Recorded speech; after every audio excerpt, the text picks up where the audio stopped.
So. Well, welcome, Tom, to Ball Watching. This is a podcast about St. Louis City SC and soccer in general in St. Louis. I know you're very familiar with the sport and the sport specifically in St. Louis. So it's an honor to have you on. Tom, for anyone that's listening or viewing now on YouTube, Tom is a former SLU men's soccer player, CFO of STLFC, current CFO of St. Louis, Scott Gallagher, CFO of WWT. We're seeing a theme here. And leader, one of the leaders of the Luligans and a minority owner of City as well. So Tom, again, welcome to the show. It's a pleasure to have you on. Looking to pick your brain about a couple of soccer topics here. Happy to be here talking about a sport I love. So thanks for having me. You and me both. Yeah, well, and I think you just want to hop right into it. Yeah, let's go. This is kind of we have a couple of reoccurring questions we'll hit at the end, but also one that when we had Jim on a couple weeks ago, just the question we kind of kicked things off of, like everything St. Louis, the classic, where'd you go to high school question, but a little bit more of a soccer spin. Where did you first play club ball, and then kind of what was it like in St. Louis back then when you were playing? So, wow, you're taking me back. My club experience started with kind of the Tommy Howe, Coach Howe, whatever you want to call him, era of Scott Gallagher back at the time before it became St. Louis Scott Gallagher. And a good friend of mine who I ended up playing with in high school and college, Steve Kickham, brought me out to a practice, and he was already on the team. This is going into U14. Okay. So, and I was over in my Converse high tops. Do you guys remember those? You're too young for that. Yeah, I had two pair. Juggling a ball. And Tommy asked Steve, he's like, "Who's that over there?" And he said, "Oh, it's my friend." He brought me out, and I played that practice in Converse high tops. Oh.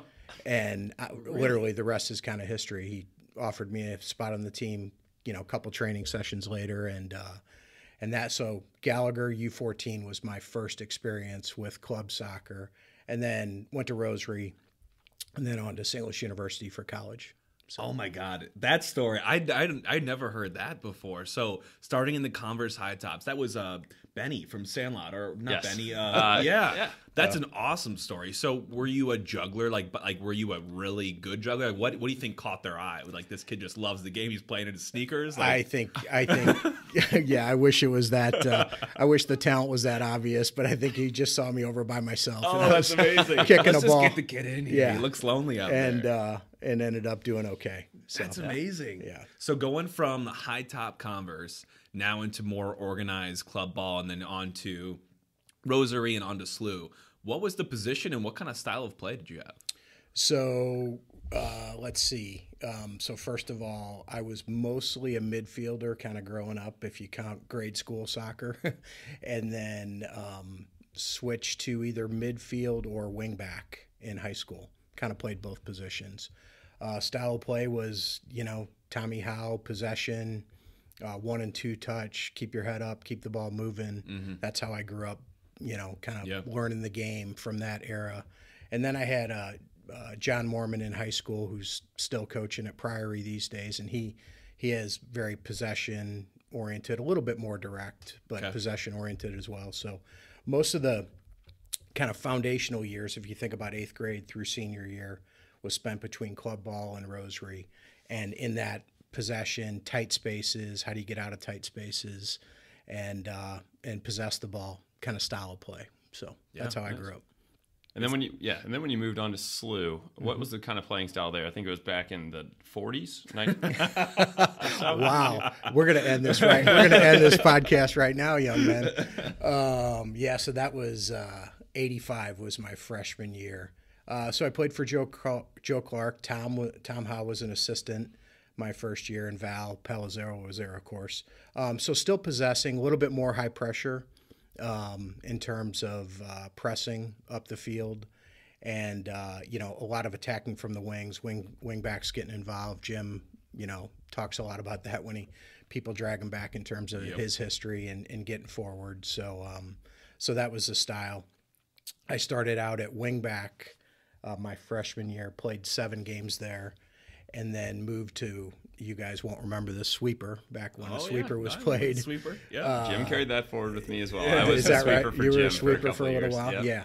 I guess that was 7th or 8th game my freshman year, and ended up playing center back then until my senior year when I moved up to defensive mid. Nice. So.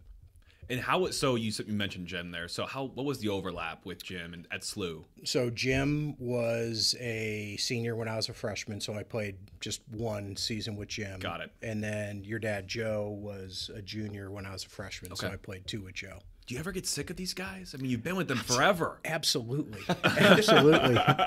Yeah, no, all kidding aside, it's been a great run here at work, and we're great friends, off the field, outside of work as well. Yeah. So it's kind of a unique experience for the three of us to be working together for so long and maintain a true friendship. I mean, they're like brothers to me, honestly. And you guys are tied at the hip. I mean, especially you and Jim at STLFC, and then at SLSG, St. Louis Scott Gallagher, and now at City as well. I mean, how would you describe both the working and kind of personal dynamic you guys offer? Like, how do you balance that? Sometimes working and having fun with friends has got to be a tough balance to strike. Yeah, it is. But I think we've settled in a really good groove, and for me, Jim toggles between, friend, boss, mentor, partner, if you will. But I've been working for him and with him so long, and I really try to use the term with him because I rely on him for a lot. I feel like he relies for me on a lot, and it's been great. The worldwide story has been incredibly rewarding, and proud to be part of it. And then the things we've done, starting with the youth club, that's going on almost 12 years now that we've been involved with Gallagher, and then 6 of those years were the St. Louis FC years, which we're incredibly proud of as well. And then for me personally, to be able to transition that to the MLS era, to be a very small percentage of his investment with the Taylors in St. Louis City it's very rewarding. So I'm really humbled, excited, and grateful for the time we've had together. Absolutely. Something I was just thinking about as you were piecing that story together is that you're kind of involved in St. Louis soccer, in one time or another, even right now, at the club level, multiple age groups and all the way up until kind of college ball. And then you're involved in USL with STLFC and bringing that professional team here to St. Louis. And now at MLS level, is there any relationship that you foresee between a team like Gallagher, like an academy like that, and an academy that we're building here at the club at City as well? Is there going to be any bit of a partnership, or is that just kind of TBD at this point? Well, I think it's, I guess, call it TBD, but with a direction. Okay. When an MLS team comes into a market, and I've got both hats on here when I answer this question. Right. But very candidly, when City comes into a market, they're looking to establish their academy with their own vision and their own direction, and with somewhat of a singular purpose in terms of player development for the first team. That doesn't mean City, our academy, or any other academy and program isn't focused on the entire player and how they're trying to develop and the environment they're creating. But it is fairly singular focused in terms of the player development. The youth club environment, and I'll just speak for Gallagher because I know it the best, we have a mission to build the best youth club in the country, and one that develops players on and off the field while you give back to the community. So it's a bigger picture. We know that very few maybe are going to go on to an MLS academy, and even fewer are going to go on to pro. But if we can develop kids, turn them into good soccer players, and even better people, we will have accomplished a lot, and strike that fire in kids early to give back to the community. So the things that we do there at the youth club level, I'm also very proud of. And again, that is also a big part. You see a lot of community activism going on with City already, and I just think that's going to be an awesome byproduct for charities and just overall diversity and inclusion in the St. Louis area. Absolutely. So very Pressure excited. creates diamonds. Yeah, and hopefully it's a complementary relationship. It sounds like it's starting to build out like that. Yeah, when I'm sure when the players take the field, it's nothing but it's nothing but competition. But as one of the largest, or I guess the largest club in the city, especially on the boys' side, with the track record Gallagher's had for producing players, you see the pipeline, and a lot of those kids are getting opportunities at City, which good for them. And that's a mindset that I'll give Brad Davis a lot of credit for, and the academy staff at Gallagher. They've set the mindset that we're doing this, for the good of the players and the good of the club. And part of that is those players having opportunities to move on, wherever that move on is, whether it's City Academy, eventually move on to college and help them pay for college in their future. So it's I'm sure competitive on the field. I know it's competitive on the field, but also I think, at least on the youth club side, they're able to kind of draw a line and say, this is what we're focused on and this is what we can control. Right. And I think that we're seeing that as a theme kind of throughout, with you saying not just making people better soccer players, but better people and giving back. And we're seeing that with City, we're seeing that at Worldwide, now with Gallagher, with you guys as well. And I know, kind of circling back, I think earlier you mentioned your story and the story with Worldwide coming up, and you shared with me a couple times how that originally got started. But what was the reach out like? What brought you into Worldwide? I know Jim and Joe from playing. Was it a phone call, or can you kind of touch on that for us? Again, it was Jim. Jim picked up the phone and called me. I was working for another good friend and mentor of mine, John Eilerman, at a company called CNR Heating and Cooling back at the time. Now they're CNR Mechanical, and was happy there, and had been, got out of school, got my CPA in public accounting, and then John recruited me there. And so I was there about 2.5 or 3 years, and Jim called me in March and said, hey, I've got this company, I've got an opportunity, want to talk to you about it. We talked, wasn't quite ready. The company was still growing. There's a little financial turmoil going on at the time, and ended up calling me back then in September, and we kind of formalized thing, and I started in December of '94. Been here ever since. I haven't looked back. No. Unbelievable. Yeah, it's a little bit surreal, to be honest with you. Yeah. And now it's just laser focused on, we can't screw it up. We got to keep it going. Yep. And let's keep working hard. And we're working as hard as we ever have because of that commitment, but it's also as rewarding as it's ever been. So I'm sure it's surreal. That's been what? So that's 18 or sorry, 28. 28. Yeah. Oh, Yeah. I'm bad at math. And from the ground up too. I mean, you were involved early on, and it probably felt kind of like a startup vibe back then. Oh my gosh, yeah. And now to see it, the giant that we perceive it as today, and what it's done for the community, and how it's now kind of involved in the club as well. You just love to see that everyone looking to bring St. Louis up, and how much you and Jim and all the leadership at WBT have given back has been incredible for the city, whether or not that's recognized or not. But very, very cool story, and one that I think we'll want to see emulated with the club as well. Like, we're starting from the ground up here, and let's see what we can build. Hopefully it's an amazing product and not get complacent on. Yeah. So, on the world, just to kind of put a pin in the worldwide piece of it, super proud, humbled really by the success that we've had. Mm-hmm.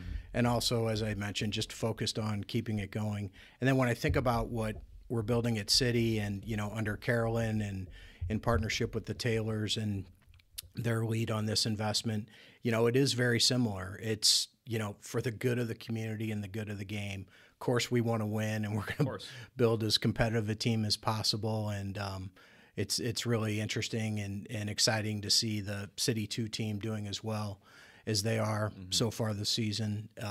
And I think as of last night, first place in the West. Yeah. So I think it's overall now first place. Is that right? Yeah, okay. We are. Yeah. We are. I knew it was the West, or I thought it was the West. So it's a good start. Yeah, but it is that holistic picture in terms of the city vision as well, which again, proud to be part of that as well. And something I was thinking about as you were talking about vision too, and being in leadership there, is I think what you've done at WWT and what you've done at STLFC, and I'm sure what you'll do at City, is I feel like you're a leader that walks the walk, or walks the talk. Like, you're one that's in there with the fans. You're doing the chants, you're screaming, you're red in the face, and those kinds of leaders are the ones people want to get behind, and they really like to see that the access, per se, to the people that are at the top of their club. So talk about the Luligans for a second. I know you were huge with STLFC, and you were involved with Luligans as well. How did you get involved there? How did that relationship begin?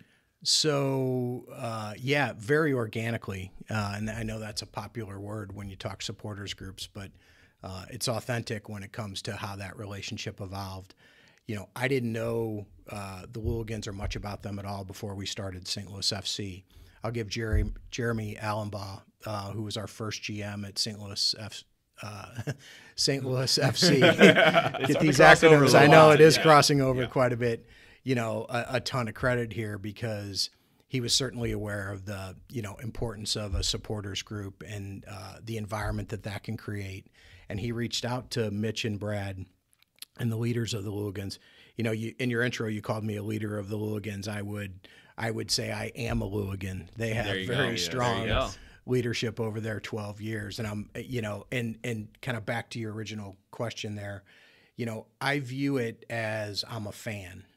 I know like during the St. Louis FC days, I had more kind of direct leadership responsibilities. Now a city, a small part of Jim's piece of an ownership group that is at the highest level and has a full staff and leaders every day and a team working on every single aspect of it. So it's kind of fun. I can unplug and step back and be part of it if anyone ever needs any help, but truly be a fan.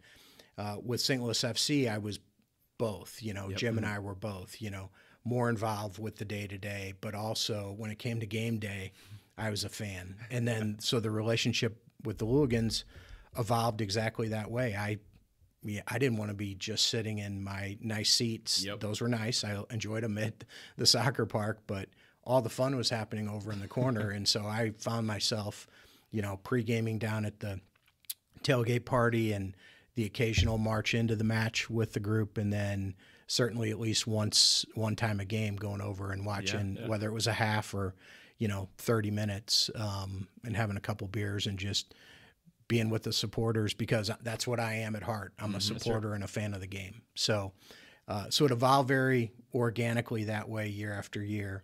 And it's a friendship and a relationship that, again, I'm still proud of today. And so I'm assuming with when you mentioned soccer park and the seats you had there, I'm assuming you're already a season ticket holder for City or have something with that. Are we going to be seeing you at the front of the Louligans at City games now as well, or what is this going to carry through? Let's just say that's set up, although the stadium's bigger.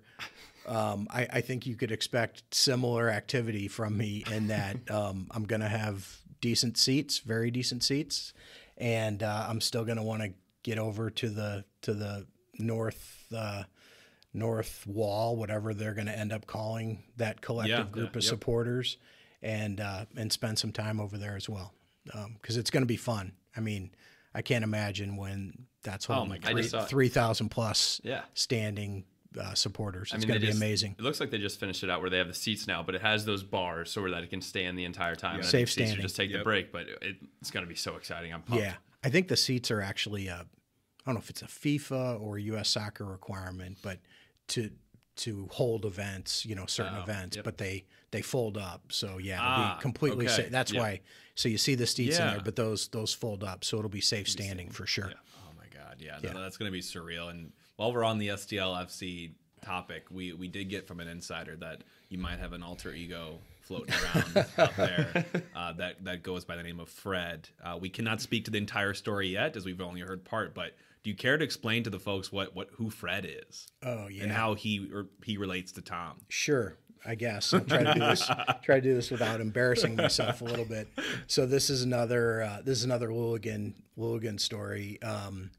So every year, this would have been the second year, so 2016, we were moving to the West Conference. If you remember with FC, we got bounced between conferences just about every year. So the Louligans would have their, I think they called it general meeting, like annual general meeting, AGM. And I just went to hang out with the group. And when I'm there, I like to just be there. I like to be, at the time, Tom. To be fair, I still like to be Tom's Tom. Cool. Tom's just cool. having, just having a couple beers, talking soccer and meeting people. That's what I wanted to do. So they had this photo booth with cowboy hats and, all this other kind of wardrobe stuff that you could put on that was all Western stuff to symbolize, hey, we're heading west. Yeah. And I was sitting there talking to Mitch and Brad, the true leadership and founders of the Louligans. And I started talking to a couple of the newer folks, and I wish I could remember. I've forgotten these gentlemen's names, but they introduced themselves and they said, well, what's your name? And I didn't want, and like, how are you affiliated? They asked me those two questions. And I didn't want to say, hey, I'm Tom. Yeah. Jim and I don't own the club, Fair. but we kind of run it. Right. And so I just didn't want to get into it. So I just said, my name's Fred. And Mitch and Brad they're catching all this. They're laughing. And they're like, oh, how are you involved? And I go, I'm just a fan, just like you guys are. And so we got our picture taken. Those guys leave, and Mitch and Brad, we kind of laugh about the story. And so from that point forward, Fred became a bit of the alter ego. And maybe it came into play when I would have, more beers, and it was a big game, and had nothing to do the next day, and it was more of a more of a party day. So that might also be part of the alter ego. That's when the true alter ego comes out. When you have a couple cold ones, watching the game, doing a little the chanting, line between and the personality starts to blend a little bit. Yeah. But it all goes back to the early days of that relationship. Unbelievable. So that's how it started. That is fun. That's such a fun story. Yep. So I hope Fred has his own season ticket at City as well. Fred will be able to use Tom's pass to get. Just want to make sure there's some access he there. Needs to. Yeah. For everybody listening, if you see Tom at the games, he is not Tom. When he is a City man, he is Fred. Right. There you go. Right. Just make sure to check in. City 2 has now started play and absolutely rocking it, obviously. What have you liked the most from the team? As you're a devout soccer fan, you've played at every level. How has that been watching and kind of analyzing? Like, what are you most excited about, both from their perspective and then what they can take up to the first team in MLS next year? Yeah, so it's been interesting. First of all, it's been great just to go to games again. There was a year off there, after 6 years of FC games and the year off. So just to have a place to go and watch local soccer at that level has been exciting again, and see some old friends and see some new friends. So I've enjoyed that greatly. The on the field stuff, I'm trying not to get too high, and I made up my mind. I was not going to get too low. Okay. But the excitement's building as the performance remains at a really high level. And to be fair, recently, we've got some of our first teamers getting minutes, which makes a difference depending on where each two team is in their development and their part of the season and what's going on. But overall, it's hard not to be excited. And the one thing that I think, I've heard you guys talk about it, I've heard other podcasts talk about it, that you can absolutely see is, the beginning of, an identity and a style of play, pressing just about all over the field, moving the ball very quickly up the field.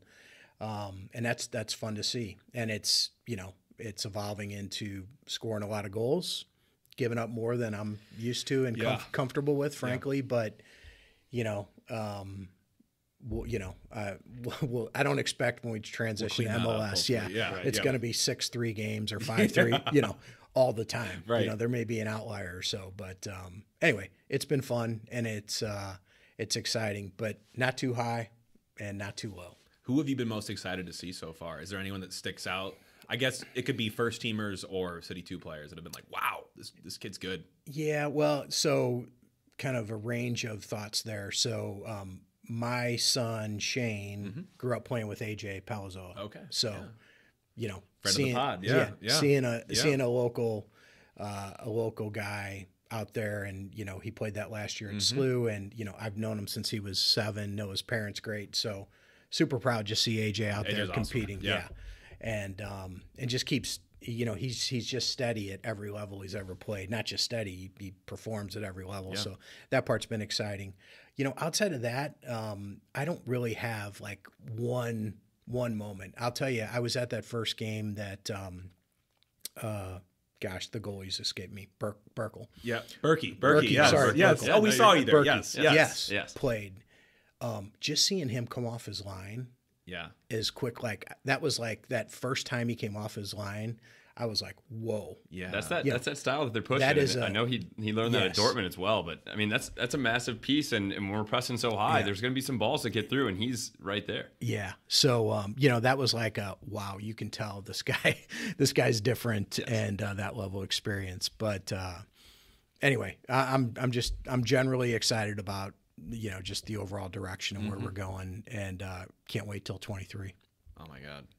20, and it creeps closer and closer. I swear, you look at your watch, you're like, okay, we're now a month closer to it, and it's going to be here before we know it. Absolutely. Especially, I mean, we're getting close to playoff time for City Right? 2, and then before you know it, the World Cup's going to be here, and then we're having Soccer's the gonna be on expansion everyone's draft, minds. and it's going to be it'll be February, March, literally in a blink of an eye.